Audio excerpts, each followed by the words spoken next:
মা পুইনান ওখানে আমাদের কাফিলা এসে পৌঁছেছে।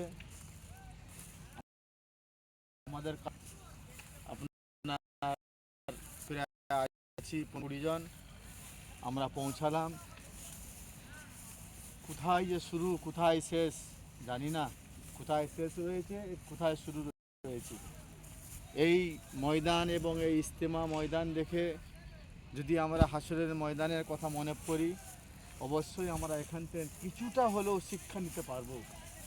আমরা আমাদের খড়গপুর জুনে ঘাটালের দিকে যাচ্ছি।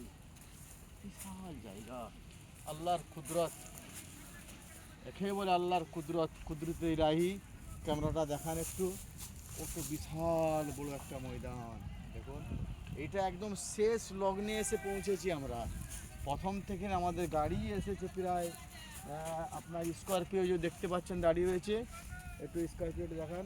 এই স্করপিও গাড়িতে স্টেজের কাছ থেকে প্রায় 8 ঘন্টা গাড়ি চলে এসছে। একটা ধারণা করুন এখন এইদিকে যে কতটা রয়েছে তাও জানি না, এটা হয়তো মধ্য হতে পারে কিংবা শেষও হতে পারে।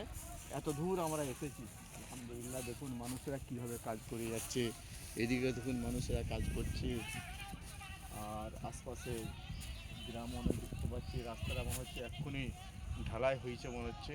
আল্লাহর কুদরত ছাড়া অন্য কিচ্ছু না। আমাদের সঙ্গে রয়েছেন অনেকে, ওনারা হেঁটে আমাদের ক্যান্টিনের কাছে যাচ্ছেন। আলহামদুলিল্লাহ খুবই ভালো লাগছে। আল্লাহ যেন আমাদেরকে মূল যেই দিনগুলো ইজতেমা হবে ওই দিনগুলো আল্লাহ যেমন আমাদেরকে সঠিকভাবে পৌঁছে দেয় এবং এই ইজতেমাদেরকে শিক্ষা নেওয়ার তৌফিক দান করে।